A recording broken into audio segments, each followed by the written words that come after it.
Hola mis queridos amigos, nuevamente con ustedes, su doctor Tigral, que ronca en esta negra noche neoliberal latinoamericana, sudamericana y ecuatoriana, un médico que ha trabajado en los Andes, la Amazonía y la costa de Ecuador y que hoy día les va a hablar sobre la decepcionante medicina política ecuatoriana, que también es la decepcionante medicina política norteamericana.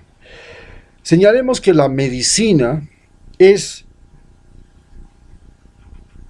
esta ciencia que reconoce enfermedades, patologías, problemas en la salud y que determina causas, efectos y la forma de entender la vida humana, convirtiéndose de esa manera no solamente en una ciencia, sino en un arte. Una ciencia cuando lo que más importa son los hechos y las evidencias, y un arte cuando la salud es un punto de vista, es una sensación de bienestar.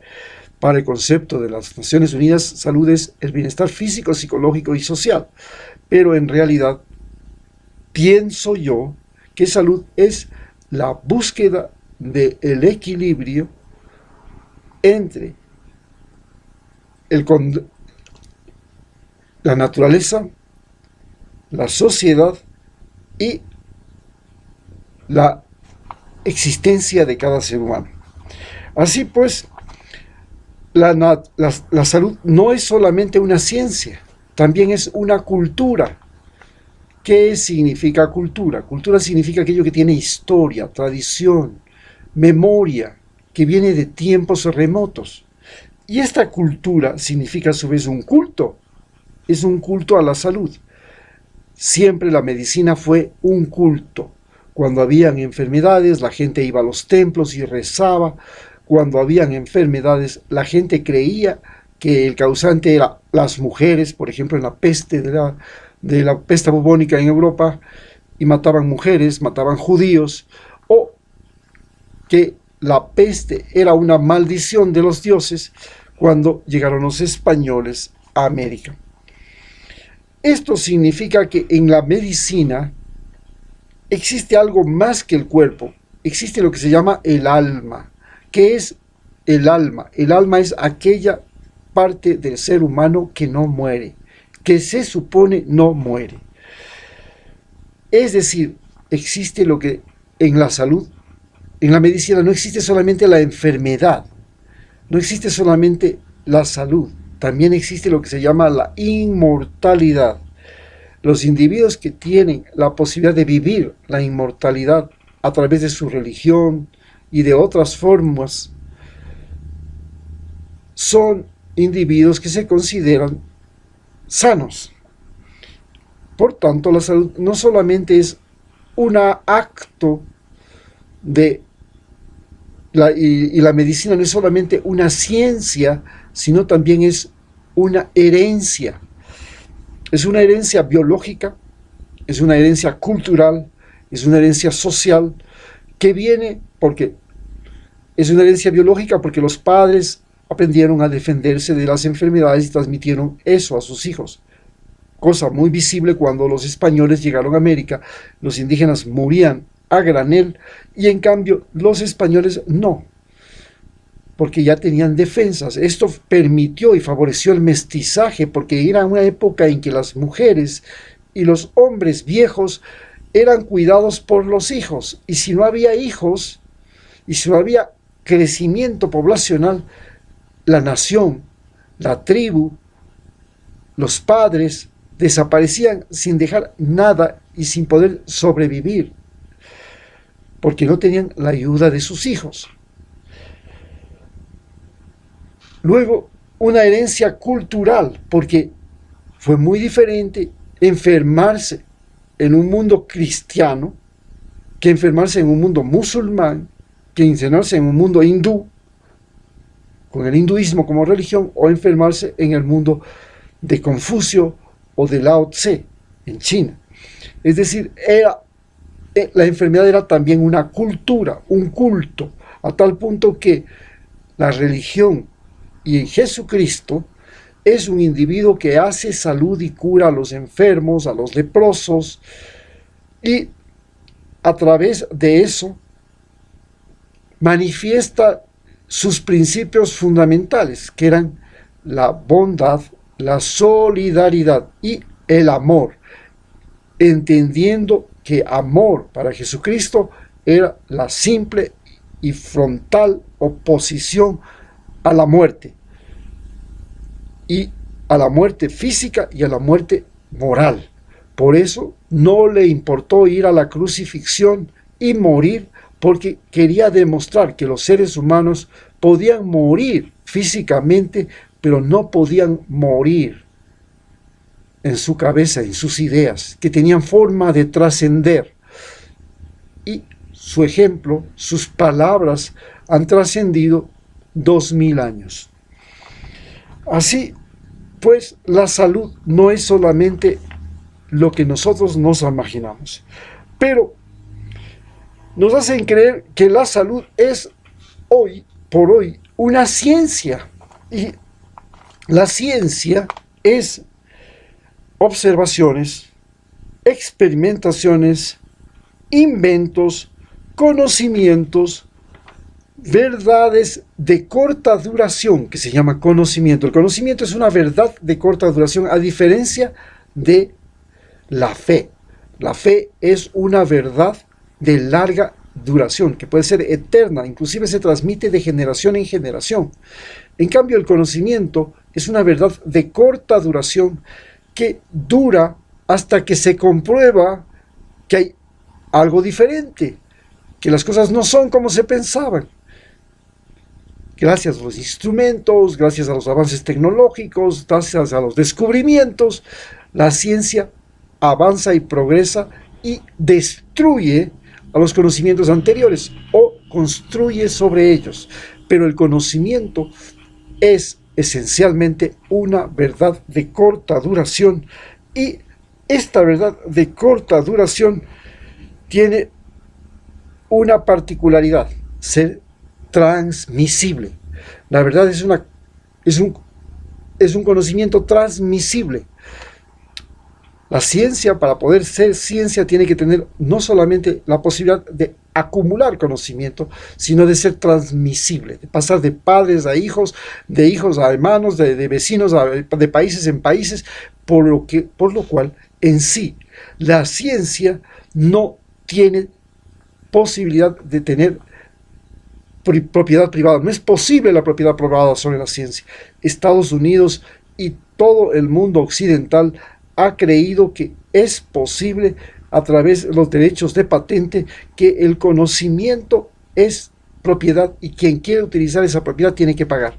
Pero el conocimiento es un bien común y por tanto no puede ser sometido a la propiedad.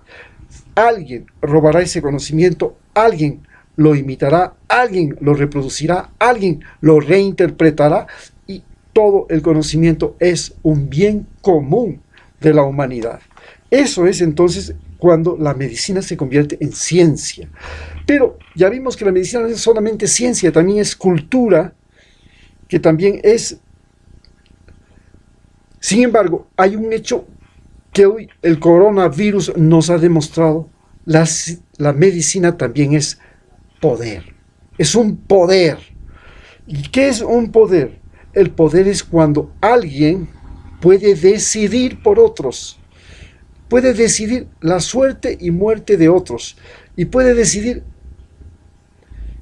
quién es el dueño de este país, quién es el dueño de esa hacienda, quién es el dueño de esa casa, quién es el dueño de esos hijos, quién es el dueño de esa mujer, quién es el dueño de ese marido. Es decir, cuando el individuo que tiene el poder puede decidir la suerte y muerte de todo lo que existe en un territorio, y que no es suyo, porque riqueza es cuando un individuo decide sobre lo que él y el Estado y la sociedad en la que vive le reconoce como suyo. Pero poder es cuando un hombre decide sobre aquello que no es suyo. Entonces se convierte en poder porque tiene además las armas, porque tiene además las leyes, concentra el conocimiento de la información, maneja la información, hace creer a la gente lo que le da la gana, le dice a la gente esto es bueno y esto es malo, este es Dios y este es el diablo, este es el santo y este es el demonio. Todo eso lo decide el que tiene el poder. Y entonces tiene el poder del conocimiento, tiene el poder de la información. Y una vez que tiene estas, lo que procura esencialmente es el manejo de la riqueza.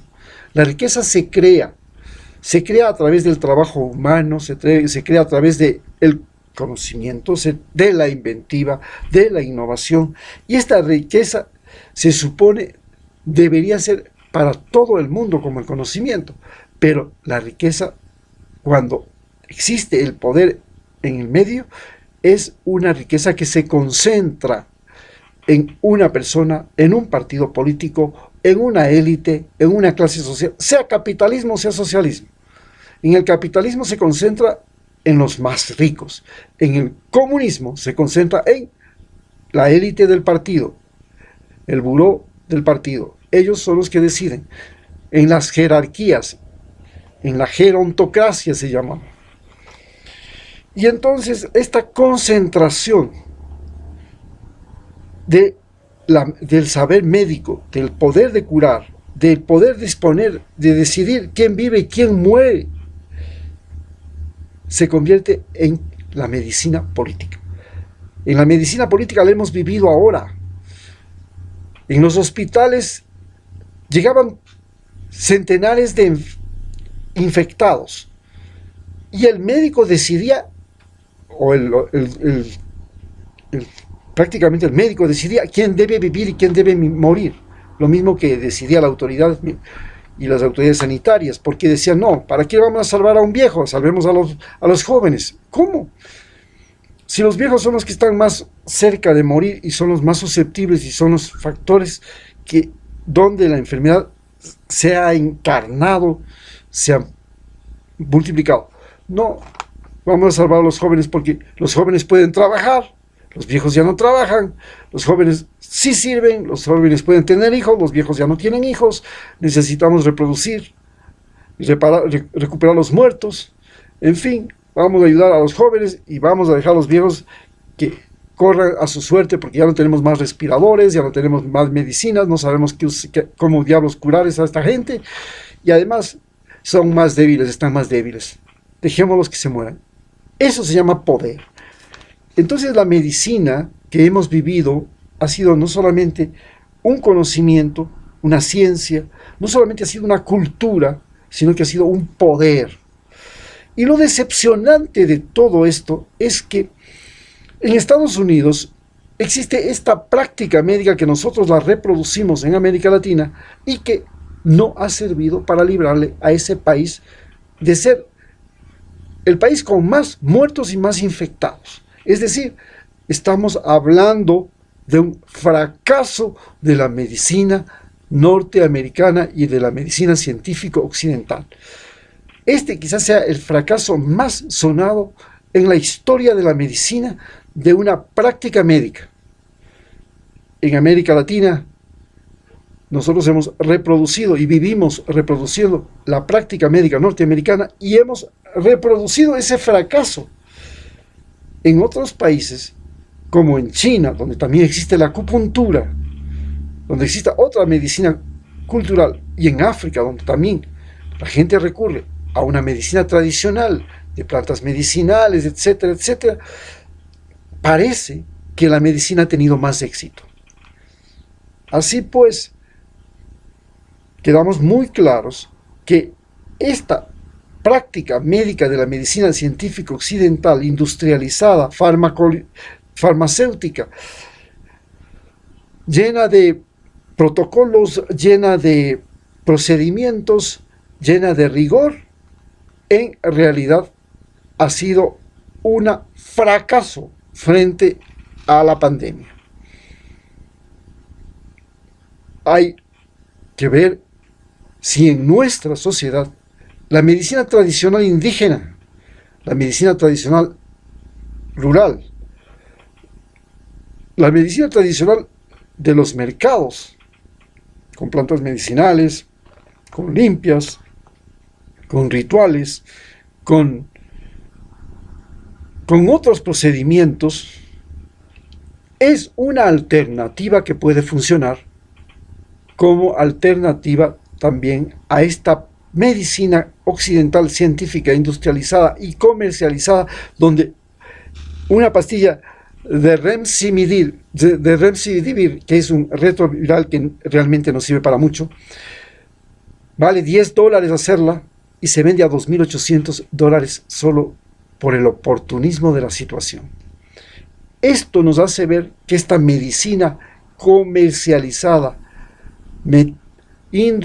convertida en botín, en ganancia, en lucro, en compras públicas, en estafas que se hicieron en el IES, que se convirtieron en prácticas de chantaje a las personas que reclamaban un cadáver en los hospitales y les cobraban por darles el certificado. Esta práctica médica donde las medicinas se habían creado como un mito que resolvía el problema y costaban una fortuna por ser un mito, porque el Remdesivir no ha curado a nadie, solamente ha reducido 2 días la infección y no ha podido curar a los que están graves.